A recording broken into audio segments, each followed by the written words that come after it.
Hello again, friends. My name is Bill Camarada, and you're watching Bill's Box of Sound. And it is time for a review of this box here. Yes, it is the Apostrophe Super Deluxe 50th Anniversary Boxed Set, containing 5 CDs and 1 Blu-ray audio disc, celebrating the 50th anniversary of this iconic, most popular ever album by Frank Zappa called Apostrophe. Of course, that's the front of it. And this is the back of it with a list of all of the songs. You might want to freeze frame that if you want to take a look at all of them. I know that I've been saying I'm going to do this review for quite a long time. Finally, I'm getting around to it. But this is a good one. This is well worth waiting for. So let's start out with the history of the Apostrophe album. Okay, you got a vinyl copy of it right here. And what the album originally came out in 2 different formats. The good old stereo record on the discrete label, and the quadraphonic version also on a discrete label. Now, the quadraphonic version is very important because it is finally available again in this box set.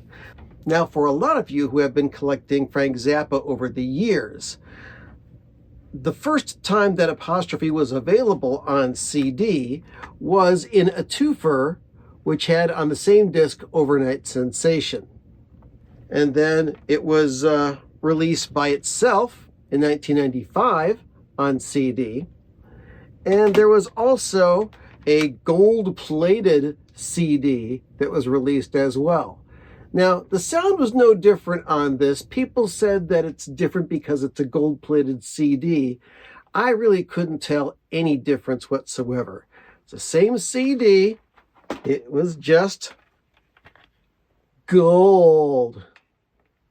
And then in 2012, when there was a massive re-release and remastering of the majority of Frank's back catalog, Apostrophe came out again on CD, this time remastered by Doug Sax, who has since passed away.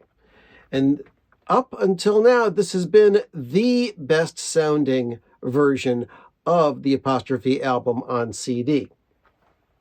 But once again, the album has been remastered in this boxed set by Bernie Grundman. So let's take a look at what's inside of this box. You've got the first disc, which is basically the album, with extra tracks, which we'll go through in a little bit. Disc 2 is the beginning of a bonus concert from Colorado Springs, Colorado, in March 21st, 1974. Disc 3 continues that concert. Disc 4 has the beginning of a bonus concert from Dayton, Ohio, in September of 1974. Disc 5 has the continuation and completion of that concert, plus a few extra tracks. Disc 5 is the Blu-ray audio, which looks like this. And this contains not just the album in high-res audio, but it's also got, for those of you who have surround systems in your home, you can listen to the original quadraphonic mix that Frank Zappa put out in '74, plus a brand new 5.1 surround mix and a Dolby Atmos mix that are all based on the original quadraphonic mix that Frank did in 1974. They didn't try to remake the album or reimagine the album and change it. They took Zappa's original mix and they expanded upon it. The balance of the instruments is the same as it is on the stereo album, but since the music is blown apart and distributed to the speakers in the room, you hear more things that you couldn't hear in the stereo mix. It's fantastic and very well done. But wait a minute, you say. I've got this disc here called The Crux of the Biscuit, which came out in 2016. Wasn't this part of a project object for the Apostrophe album? As a matter of fact, it was. And this has been out of print for a few years. Now, the brand new remastering on the first disc of the Apostrophe album is the original album, remastered, cleaned up yet a little bit more. Now, compared to the 2012 remastering of Apostrophe, the brand new Apostrophe album mastering is just a little bit less bass heavy. It's still got that good bottom end, but Doug Sax seemed to put a little bit more emphasis on making the bass end beefier on this one. This one is just as, if not better than any other version of Apostrophe that's ever been out, and the best digital version you can possibly get, except when you get to the Blu-ray audio. Now, if you're a Zappa fan of any type, I mean, from the casual to the hardcore, you know that Apostrophe is one of the most iconic albums, if not Frank's most popular album. It's got the hit single, Don't Eat the Yellow Snow. And let's start by just going through disc one. You've got the original album of the sweet Don't Eat the Yellow Snow, Nanook Rubs It, Sid Alfonso's Pancake Breakfast, Father Oblivion, Cosmic Debris, Eccentrical Force from side 2, the title track Apostrophe, Uncle Remus, and Stinkfoot. After that come the bonus tracks, and we can compare with the Crux of the Biscuit on the bonus tracks that are on this, because this is not a retelling of the Apostrophe album. It is the project object of extra tracks that have to do with Apostrophe. So on the rest of this first disc, you've got the Don't Eat the Yellow Snow basic tracks and alternate take, which did also appear on Crux of the Biscuit. You've got extra basic tracks of Nanook Rubs It and a session outtake of Nanook Rubs It, which are also on the Crux of the Biscuit. Then there are basic tracks, take 3, of Cosmic Debris, and then a track that does not appear on Crux of the Biscuit, the mix outtake of Eccentrical Force. Next, we have the 9-minute and 7-minute mix outtake of Apostrophe, which was also on Crux of the Biscuit, a mix outtake of Uncle Remus, which was on Crux of the Biscuit. And then we have, finishing this first disc out, 2 tracks that were not on Crux of the Biscuit and have not been on any other release before. We've got a 2024 unedited master mix, 11 minutes and 7 seconds long, of the title track Apostrophe, which is fantastic. Longer solos all around. And finishing this disc out, a brand new 2024 mix of Uncle Remus featuring just the piano and the vocals. Cool thing about this piano and vocal mix of Uncle Remus is the fact that you've got George Duke playing the piano, you've got Frank singing lead, you've got Tina Turner and the Ikettes singing background, and as the track keeps going, there's a second piano that comes in. It's a tack piano that George Duke is playing. And the way that this mix is constructed, the interplay between the grand piano and the tack piano is beautiful. So that is the first disc of the Super Deluxe box. Now let's talk about these concerts. They are fantastic. This first concert, which is disc 2 and 3, make up the Colorado Springs, Colorado concert of March 1974. Now, this is an earlier concert with the entire band that was used for Roxy and elsewhere on the bigger band tracks. Let's take a look at these tracks. After the show start, we go into Village of the Sun with kind of a shuffle intro. We've got Echidna's Arf of You and Don't You Ever Wash That Thing, which have great drums and a solo from Napoleon Murphy Brock as well as Bruce Fowler on trombone. And then we've got a 5-minute track of Babette, which previously in a different version appeared on one of the You Can't Do That on Stage Anymore series. Then we've got a 4-minute version of Approximate, which just really jams out. It's, if you know anything about the composition Approximate, it's different every time it gets played. And this one is no different.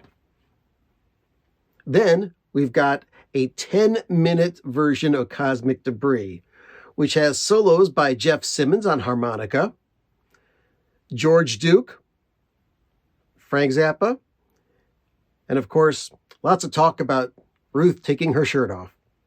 After Cosmic Debris, we've got a 6.5-minute version of Pygmy Twilight with the funky stance disco rhythm and some of the dummy up type improv, which was featured on Roxy and elsewhere. After Pygmy Twilight, we've got The Idiot Bastard Son. And then we've got Cheapness, which has some alternate Frank Zappa dialogue for a sci-fi movie with an extended middle jam with Napoleon laying out some good solos. Next, we've got a 6-minute and 17-second version of Montana, originally on Overnight Sensation, with an absolutely sick Frank solo. It really grooves out. And then, finishing out disc 2, we've got the intro to Dupree's Paradise, which does contain an interpolation of St. Alfonso's Pancake Breakfast. George Duke shines on this like crazy. Now, from the end of disc 2 to the beginning of disc 3, we go from the intro of Dupree's Paradise to the main song of Dupree's Paradise. Altogether, the Dupree's Paradise intro and the main part of Dupree's Paradise make it a 27-minute track. Now, if you buy this as a download from like Apple Music or Amazon Music or Qobuz or any of the other online streaming outlets where you can buy it and download it, you will get Dupree's Paradise intro and Dupree's Paradise as 2 files, but there will be no fade out and no fade in. The 2 tracks blend into each other so that you can listen to all 27 minutes at once. And this is an epic version of Dupree's Paradise.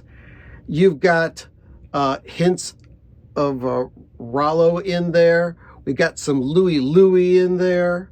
We've got a distorted bass solo, some Walt Fowler trombone, and of course, Frank soloing on that. And then we've got a track which is kind of a preview of what would happen on One Size Fits All. It's a track called Is There Anything Good Inside of You, which contains elements of the song Andy from One Size Fits All. It's amazing. A completely different early arrangement of the themes in the song Andy. And of course, some great soloing from Frank going along in there. Then we've got a double time version of Florentine Pogan. I mean, this song is played fast, and George Duke has one amazing organ solo on this. Following this, we have Kung Fu, which originally first appeared on The Lost Episodes, one of Frank's final projects before he left us. And this is a short piece that is extremely hard to play, extremely compatible to this kind of concert, and completely fantastic. It's only a minute and 8 seconds long, but it's great, and it goes into Penguin in Bondage, an amazingly different version of Penguin in Bondage with an equally fantastic Frank solo on that one. After that, you've got a very quick Tamershi Deween, less than 2 minutes long and tight. Then the Dog Breath variations and Uncle Meat finishing out the main section of the show. The encore comes next, and you've got a 4, almost 5-minute version of Redunzel with the tempo going through the roof. You want to hear Redunzel played as fast as it can be played. Listen to this. This is fantastic. And finishing out the medley of King Kong, Chunga's Revenge, and Son of Mr. Green Jeans. And I got to say, the most valuable player on this one is George Duke, just playing his butt off. It's fantastic. So that is the whole Colorado Springs concert. Now, this concert was chosen because of it being probably one of the last shows that this iteration of the band played. And of the concerts that do exist in the vault, this was the one that most perfectly showed off this band for that time earlier in the year. The stereo separation is not as fantastic as you might expect, but for the existing vault recording, this is really good, and it's a fantastic concert. So that's discs 2 and 3. Let's go to discs 4 and 5, which feature a concert from November 20th, 1974 in Dayton, Ohio. Now, the Dayton, Ohio show is a smaller band. It's got Frank Zappa, George Duke, Napoleon Murphy Brock, Tom Fowler on bass, Ruth Underwood on percussion, and Chester Thompson on drums. A smaller band, but still amazing. Aside from the fact that audio-wise, this was a really great show, this is also the last show that this assemblage of musicians played before the band was forcibly split apart. What happened the day after this concert was recorded is that bass player Tom Fowler was playing some football for fun on his day off and broke his hand, leaving his bass playing non-existent until his hand healed. So there's plenty of reasons why this is a special concert, and we're lucky to get a copy of it. The first track we get is a recording of Inca Roads, played from the 18th of March, 1974. This version of Inca Roads is an early arrangement, very similar to the arrangement that Dweezil Zappa's band is playing on their Apostrophe tour from 2024, and also the upcoming tour in 2025. So this is quite a different Inca Roads than you're used to hearing on most Frank Zappa albums. And also, the mix on this Dayton concert is much better and a better stereo spread. And when Tush Tush Tush, A Token of My Stream comes on, you know. It's fantastic. So then we go into Stinkfoot, a 6-minute and 45-minute version. And this version of Stinkfoot does not have the Poodle lecture. It just has one kick-ass Zappa solo. We go into a 10-minute version of Redunzel, which has stellar performances and solos from both Frank and George. Another very fast version of Village of the Sun, little less shuffle-like from the Colorado Springs concert, but more of a just double time tempo version of Village of the Sun, which has Napoleon doing a nice solo. Then we go into the suite of Echidna's Arf of You. Don't you ever watch that thing? And something that I noticed right away when Echidna's Arf started is that Ruth has a set of chimes that she's playing on this. Now, Ruth always excels on her percussion. The bongos, the timpanis, the marimba, the xylophone, the glockenspiel, the gong. But now she's got a set of chimes to work with, and she utilizes those to perfection on this concert. But George also has an extra toy. He's got a string ensemble, which was a brand new synthesizer at that time, put out by the ARP Synthesizer Company, which just had, most synthesizers at this time were single note only synthesizers. This was an early polyphonic synthesizer where you could play as many notes as you wanted to, but it was limited to sounds of string sections. So he uses that on this concert. And of course, there's solos going back and forth with the band. Going into Penguin in Bondage, a 9.5-minute version of that with extended solos from everybody. Next is Tamershi Deween, which is more of a vehicle for a drum solo from Chester Thompson. And that goes on for 3 minutes, 46 seconds. Then we've got the Dog Breath Variations and Uncle Meat, played nice and fast.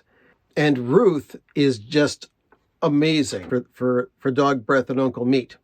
Finishing out disc 4, we've got a track called Building a Girl, which, as far as I can tell, is an improvisational track where Frank conducts the band.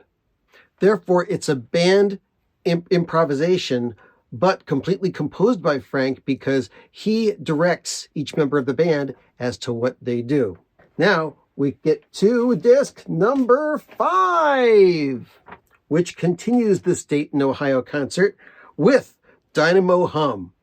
And this is a fun version, around 9 minutes long, with George Duke and Napoleon Murphy Brock chiming in on additional vocals, and Frank doing some unique audience participation of a sexual nature. After Dynamo Hum, we go into Camarillo Brillo, and then we have an updated version of Pygmy Twilight, almost 10 minutes long. It's kind of like an updated version. I mean, there's more solos from Napoleon. There's a vocal freak out by Napoleon. And something that made me laugh out loud when I heard it, George Duke breaks into Mozart's Piano Sonata number 16th, which also is known to some people as Raymond Scott's composition in an 18th century drawing room. Then we go right back into the song. Coming up next, we've got Room Service with a hint of the Idiot Bastard Son at the very end. And to finish up the main section of the show, we've got a reprise of Tush Tush Tush to end the show. Then they come back and Don't Eat the Yellow Snow. Now, at this point in time, Yellow Snow was starting to be played on the radio quite a bit. So people were asking for it. And he goes through Nanook Rubs It and St. Alfonso's Pancake Breakfast and Father Oblivion. And the live environment causes Frank to stretch out the song, make up new things as he goes along, and basically give the band a workout. And that ends the concert. Now, we're not done yet. On disc 5, there are some extra tracks. There is the Apostrophe television advertisement. This is a 30-second commercial of the audio of an animated advertisement that ran on television. I remember seeing this very late at night while I was watching the Midnight Special back in the early 70s, or mid-70s as it were. And it's great to hear that guy saying, it's Frank Z and Apostrophe! And if you have listened to the episode of the Zappa cast with Vaultmeister Joe Travers and, of course, the creator of Zappa Cast, Scott Parker, we talk about that, and they muse for a second and say, who is that doing that voiceover on the Apostrophe ad? I have since thought about it, and my guess, although I have nothing to back me up on this, is that Ken Vassie, who was the guy who on I'm the Slime from Overnight Sensation, he's the guy who said, "That's right, folks, don't touch that dial." Sounds like the same voice that's going, "It's Frank Z and Apostrophe." So, discuss amongst yourself, Zappa hardcore friends. All right, after that, we've got the single edit of Don't Eat the Yellow Snow, which is the version of Don't Eat the Yellow Snow that Frank put together after somebody from a Pittsburgh radio station took the whole Yellow Snow suite from side one of Apostrophe and cut it up and started playing it on the radio, and it started getting response from the public. They wanted to hear more of it. Frank didn't know because he was on tour. So once he found out about it, as soon as he got back from the tour, he went and he created his own 3-minute, how long was it? It's a 3.5-minute edit of the Yellow Snow Suite, and that was a hit single for Frank.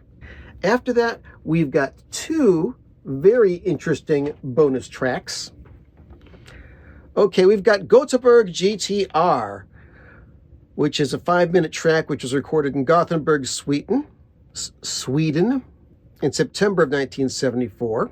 And that is a track that was mixed by Frank. And then there is another track from Switzerland called Approximate Bale, so it's about 2.5 minutes long, recorded on October 1st, 1974. And those were mixed by Frank from the original 4-track master tapes. And as the Vaultmeister himself says in the liner notes here, it was the inclusion of these 2 items represent a sample of what was happening on the road in Europe 74. It was during this leg of the tour that word got back to Frank about Don't Eat the Yellow Snow becoming a successful single. As soon as he got back to the States, he immediately edited his own version and issued a legit single through Warner's. The rest is history. Then the very last thing on disc number 5 is something called The Poodle Bites. And it's 1 minute and 16 seconds long, and it's quite entertaining. I guess it's just something that they found on the tapes when they were going through them to put together this box, and they said, yep, that's a keeper. Listen to it, you'll enjoy it.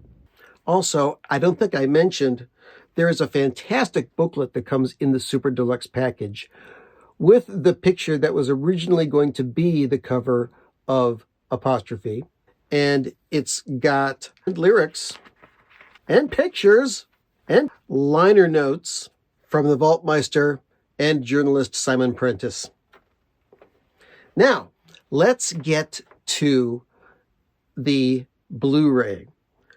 We've got, like I said, Frank's original quadraphonic mix, which was done in 1974, as well as a Dolby Atmos surround mix, immersive audio, and a 5.1 surround mix, which is basically a fold down of the Dolby Atmos mix. And like I said earlier, this is a very well done mix. If you have a surround system, you will enjoy this version of the album. The surround mixes were recreated by Eric Goebel and Karma Auger at Studio One LA in 2024, remixed from the original 2-inch 16-track analog tape masters. And what's really interesting is that when you're listening to the surround sound versions of the album, you're seeing a hand come out and put a tone arm on a record, recreating the vinyl experience, kind of, sort of, on your TV while you're listening to this quadraphonic mix. I thought that was very, very clever. But once I got used to the sound coming through, I basically closed my eyes and allowed the music to just waft over me and just let me enjoy the surround sound. Of all the mixes, the Dolby Atmos is the best. If you don't have Dolby Atmos capability, the 5.1 is really, really close, since it is a fold down of the Dolby Atmos mix. And of course, for those of you who just want great stereo, there's also high-res versions of the album on the Blu-ray audio disc. So you enjoy that as well. And that's the box. But what about us vinyl people? Don't we matter? Yes, we do. We've got a brand new master of the original Apostrophe album available, and this is on gold vinyl, since this was Frank's first gold record in the US. And it's got that gold-ish vinyl. And surprisingly, this gold vinyl is not that noisy. A lot of times when I've gotten records like this, they were very noisy. But this version, not as. Plus, inside of the single gold album, there is a fantastic booklet. Here, I'll zoom through it. It contains some of the stuff that's in the Super Deluxe box. And then there is a limited edition 2-record set with a bonus 7-inch that I believe is only available on the Frank Zappa website, zappa.com store that is put together by Universal. And this special 50th anniversary 2-record set contains a similar aforementioned booklet, and both records are on what they call yellow snow vinyl. Check that out. Now, when it comes to the actual audio on these discs, it is my opinion that the sound quality of the 2-record set 50th anniversary edition is superior to the gold version that came out, although both sound pretty darn good. Now, on the second record of the 50th anniversary vinyl, it's got some of the other tracks that were on the Super Deluxe box, as well as some tracks that were on the Crux of the Biscuit originally. We start with the basic tracks and alternate takes of Don't Eat the Yellow Snow, Nanook Rubs It session outtakes, Eccentrical Fours mixed outtakes, the 11-minute and 5-second unedited master in 2024 mix of Apostrophe, as well as the piano and vocal mix of Uncle Remus with George Duke. And then the Poodle Bites, the little coda that we talked about before. Then the last side has a vinyl version of the Cosmic Debris from the Colorado Springs concert, Approximate Bale from Basel, Switzerland, Göteborg GTR from Gothenburg, Sweden, and the audio for the Apostrophe TV commercial at the very end. Lacquers cut by Bernie Grundman. But wait, there's more. There's one other little cute doodad inside of that limited edition 2-record set. It's a 3rd record. It's the single of Don't Eat the Yellow Snow with the flip side of Cosmic Debris. And it is on special vinyl. Check it out. And it is glow in the dark. And here's proof. All in all, a very satisfying collection. And speaking of the Apostrophe box set, let me just grab the box again right here. Probably one of the better Frank Zappa box sets that have come out, mostly because of the 2 extra concerts, more than anything else. But all the other little nuggets that are in there and the booklet really make this worth it. Is it the best Frank Zappa box set ever? I think the Roxy Performances box set is still my favorite Frank Zappa boxed set. But this is available now. You might want to pick it up. So, that's it. Hours upon hours of Frank Zappa wonderfulness.